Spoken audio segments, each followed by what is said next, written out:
Hello and welcome to the Deep Dive. We're jumping right into it today, and a special welcome to all of you joining us via StockExplorers. Great to be here. Our subject today is CoreWeave Inc. You've probably seen this name popping up, especially if you follow the specialized world of AI infrastructure. That's right. It's a really fascinating space. CoreWeave operates in a niche, but, well, absolutely critical part of the tech landscape right now. So our mission for this deep dive, we want to unpack CoreWeave's business, take a good look at their financials, highlight the opportunities, and importantly, pin down the key risks for investors. We're basing this purely on the material we've reviewed. The key thing with CoreWeave is, like you said, they're in hyper-growth mode. Exactly, running at top speed. But that kind of growth, it demands equally incredible amounts of investment. So let's ground ourselves first. What's the latest snapshot? Okay, let's start with the most recent numbers we have, Q1 2025 performance. The headline is definitely the revenue surge. Massive, right. Oh, yeah. $981.6 million in revenue for Q1. That's a 420% increase compared to Q1 the previous year. I mean, that's just phenomenal growth. 420%, that really jumps out. But digging a bit deeper, the same report shows a GAAP net loss. It does. A loss of $314.6 million for the quarter. So, incredible top-line growth, but still ending up in the red. What's driving that loss? Is it just the cost of growth? That's largely it. This is key to understanding where they are right now. The loss isn't because revenue isn't booming, it's because the costs to enable that growth are extremely high. How high are we talking? Total operating expenses in Q1 were just over $1 billion. $1.009 billion to be precise. $1 billion in OpEx for one quarter. Wow. Where's most of that going? A huge piece, $561.4 million, was tagged as technology and infrastructure. So building and running all that compute power, it's not cheap. Clearly not. What else is contributing to the net loss figure? Well, another significant item is stock-based compensation. That was somewhere between $177 million and $184 million in Q1. Okay, and is that related to the recent IPO? Apparently, yes. A portion seems tied to performance conditions met because of the IPO they had back in March 2025. So, IPO-related costs hitting the books. Right, a non-cash expense, but still impacting that bottom line GAAP number. Yeah. And then there's the debt. They've raised a lot of capital. Exactly. You can really see that in the interest expense. It hit $263.8 million in Q1. Just the interest. Just the interest expense for the quarter. Yeah. And that figure is up dramatically 549% compared to the year before. It's a direct reflection of the substantial debt CoreWeave has taken on to fuel this expansion. They really need that capital up front, don't they? Absolutely. And they've been very active raising it. That March 2025 IPO, that brought in about $1.4 billion net. And more recently? They didn't stop there. Just in May 2025, they did a $2 billion offering of senior unsecured notes. Plus, they bumped up their revolving credit facility from $650 million to $1.5 billion. So they're securing billions more in funding, which tracks with their spending plans, right? The CapEx guidance for 2025 is enormous. Staggering, really. They're guiding for capital expenditures, CapEx somewhere between $20 billion and $23 billion for the full year 2025. 20 to 23 billion. Yeah, and management is quite clear. They link this massive CapEx number directly to new customer contracts they've signed. Okay, so the investment is supposedly tied to secured future revenue. That's the narrative. They're making these huge bets because they say they have multi-year agreements locked in with major clients ready to use that capacity as soon as it's ready. Which brings us neatly to their core business. CoreWeave isn't trying to be the next AWS or Google Cloud across the board, are they? They've got a specific focus. Precisely. They position themselves as a specialized AI cloud provider. Their bread and butter is providing GPU infrastructure, the graphics processing units, essential for complex AI and high-performance computing, or HPC. And the key is specialized or purpose-built. Yes, exactly. They focus on delivering compute that's designed from the ground up, specifically for the intense demands of AI tasks. What does purpose-built actually mean here? How is it different from, say, just renting GPUs from a big cloud provider? Well, it means optimizing everything. The physical data centers, the cooling, the networking, the software, all for AI. AI workloads involve just trillions of calculations. They need advanced cooling systems. They need the absolute latest chips. And critically, they need extremely fast ways for thousands of these chips to communicate and access data. Things that traditional clouds might not have been originally designed for? That's their argument. They talk about an AI efficiency gap that legacy clouds might have because they were built for more general purposes. CoreWeave aims to fill that gap. Okay, so what are the concrete elements they offer? Things like bare metal access is one. That gives customers direct control over the GPU hardware without the virtualization layers you sometimes find in general clouds, which can add a bit of overhead. Direct access. Wow. What else? They prioritize getting the newest NVIDIA GPUs like the H100, the H200, and now the GB200 deployed very quickly and at significant scale. And a really crucial piece is the high-performance networking. They use tech like NVIDIA's quantum InfiniBand. Which is important because It allows thousands of GPUs to work together efficiently on training these enormous AI models. You need incredibly fast interconnects for that. And you mentioned a software stack, too. It's not just about the hardware. Not at all. That seems to be a key differentiator for them.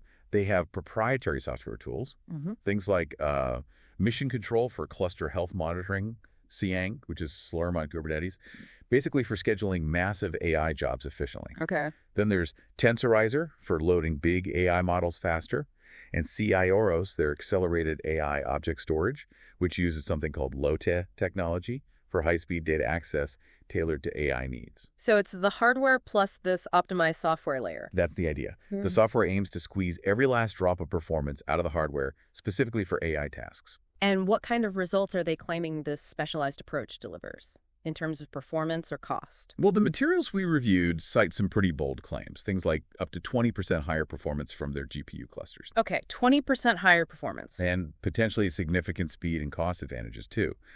Claims of services being up to 35 times faster and maybe 80% less expensive for comparable AI tasks compared to, legacy providers. 80% cheaper. That's huge. Is there a specific example? There was one mentioned, yeah. Comparing GPU runtime costs, CoreWeave at $2.39 per hour versus Azure at $3.40 and Google Cloud at $3.67 for what was described as a similar service. Those are definitely compelling numbers, especially if you're running these jobs at massive scale.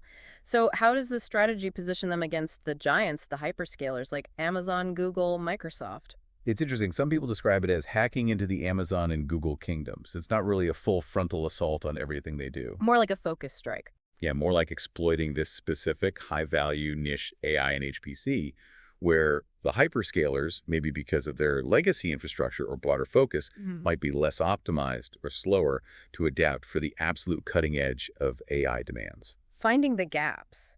So, from an investor's angle, what are CoreWeave's key strengths? What's their potential moat to defend this niche? Several things stand out. First, that technical leadership and specialization we talked about, building this infrastructure from the ground up for AI. The purpose-built advantage. Right. And they point to things like performance benchmarks, MLPerf results, and external ratings like semi-analysis, giving their H100 clusters a top rating, suggesting operational excellence. Plus, their software stack is meant to be a differentiator beyond just having the latest hardware. Partnerships seem absolutely critical too, especially with NVIDIA. Oh, massively important. That deep relationship with NVIDIA reportedly gives them early access to the newest chips, sometimes ahead of others, and allows for co-optimization. That's a significant edge. And partnerships with customers. Equally vital. They've secured large, multi-year contracts with major AI players. Companies like OpenAI, Microsoft, IBM are mentioned.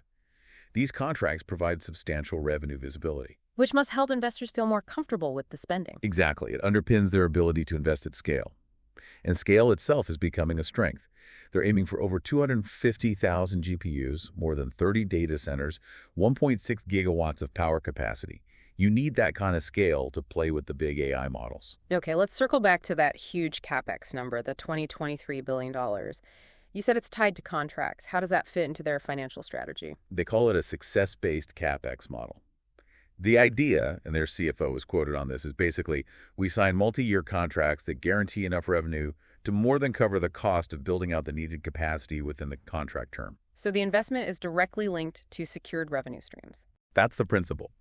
And they back this up by pointing to their substantial revenue backlog, reported as being between $25.9 billion and $29.9 billion. That backlog is meant to underpin the strategy and, de-risk those massive capital outlays. So the contracts give them the confidence, maybe even the collateral, to raise all that debt and equity. That seems to be the core idea. It gives lenders and investors some assurance that the expensive infrastructure being built already has paying customers lined up. Makes sense. What other strengths? Well, their evolving software ecosystem is another. It's not just the core infrastructure tools anymore. The acquisition of weights and biases is interesting. What did that bring them? It brought up popular MLOps platform tools for managing the machine learning lifecycle and reportedly around 1,400 AI labs and enterprise customers. The idea is to create a more integrated, stickier platform, moving beyond just selling raw compute cycles. And strategically, they're perfectly positioned for the generative AI boom, aren't they? Absolutely. Their whole business model is aligned with the explosion in demand for specialized AI compute, driven largely by Gen AI. That market is projected to grow enormously. Having contracts with leaders like OpenAI puts them right in the middle of it. And they're looking at inference, too, not just training. Yes, increasingly focused on AI inference that's running the trained models in applications. That's expected to become an even bigger market than training as AI gets deployed everywhere. They're also expanding geographically, not just in the U.S. Right. They're making significant moves internationally. Their first 2 UK data centers are apparently operational now, focusing on renewable energy. And big plans for Europe. Very big. A planned $2.2 billion investment for new facilities in Norway, Sweden, and Spain in 2025, again with a focus on 100% renewable energy. Plus, ongoing expansion in the U.S. with various data center partners. Okay, so a lot of strengths, a lot of opportunity tied to the AI wave. But let's pivot to the other side. With this kind of rapid growth and massive investment, there must be significant risks and challenges. Oh, absolutely.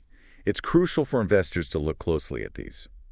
Let's go back to that Q1 2025 GAAP net loss again, the $314.6 million. Yeah, despite the booming revenue. Right. It underscores the reality that profitability under standard accounting isn't here yet.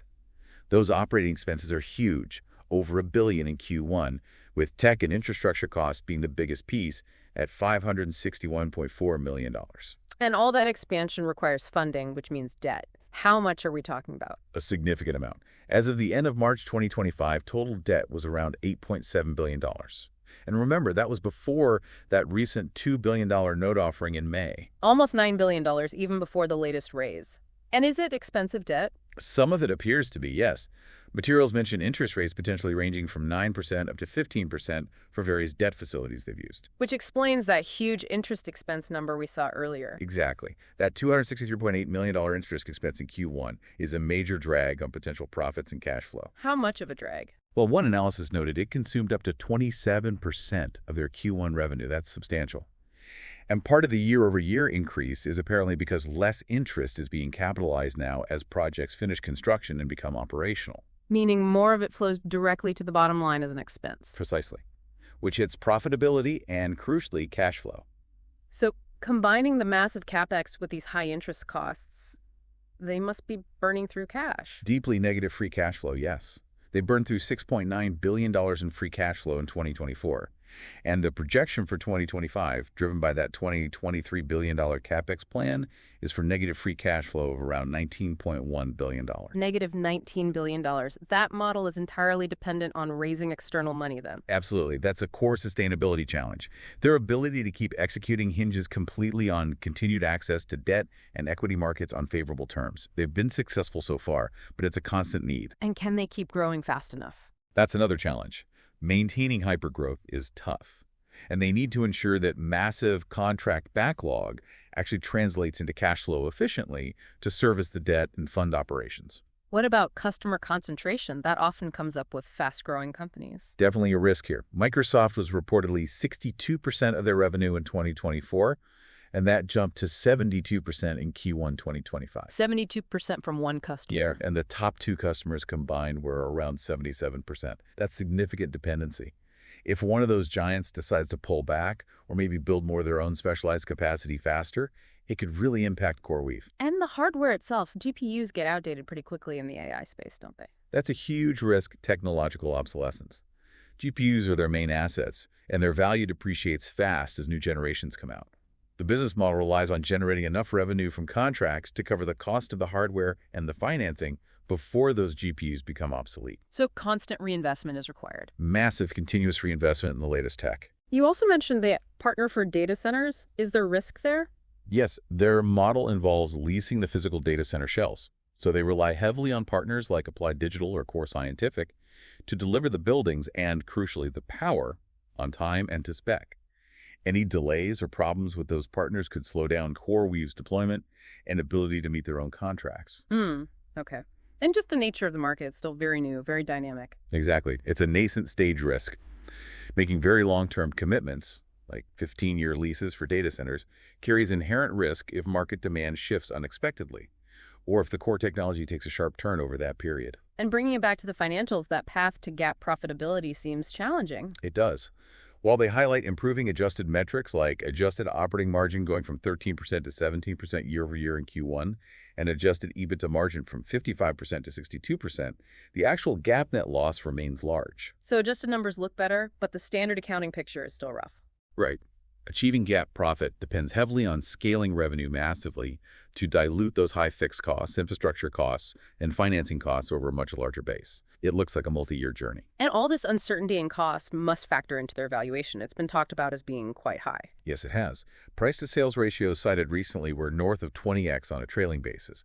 Compare that to a typical U.S. IT company average maybe around 2.6x. Wow, that's a big premium. Even looking forward, based on their 2025 revenue guidance, it's still estimated around 10x to 12x sales. Justifying that kind of valuation relies entirely on continued belief in the hyper-growth story, the massive size of the AI infrastructure market, the TAM, and the de-risking aspect of that huge revenue backlog. So it's definitely a complex mix, high ambition, huge opportunity, but also significant execution challenges and financial risks. Looking ahead, what are the key milestones or things investors should really be watching? Okay, number one, without a doubt, is execution on that monster 2025 CapEx plan. Can they actually deploy $23 billion worth of infrastructure effectively? Get those GPUs racked, powered, and online. Get those 30-plus data centers operational. Execution is key. What else? Progress on the geographic expansion, especially that $2.2 billion European build-out, Norway, Sweden, Spain. Are they hitting their timelines there? And continued U.S. expansion. And diversifying the customer base away from just the top few. Absolutely critical. Watch for signs they're successfully landing and growing revenue from a broader set of enterprise customers and AI labs. Leveraging that weights and biases acquisition should help there. What about the software side? Yes, keep an eye on the development and, more importantly, the customer adoption of their proprietary software stack, Mission Control, BOK, KLS, Tensorizer, and the WNB integration. That's key for long-term differentiation and stickiness. And managing that debt burden. Definitely. Monitor how they manage the debt. Are there refinancing efforts? Can they bring down their average cost of capital over time? That interest expense line is a big one to watch. And the ultimate financial goals. Movement towards positive free cash flow. Some analysts project that might happen around the end of 2027, so still a ways off. And then eventually clear progress towards sustainable GAAP net profitability. Any external factors to keep tabs on? The government policy landscape around AI could become increasingly relevant.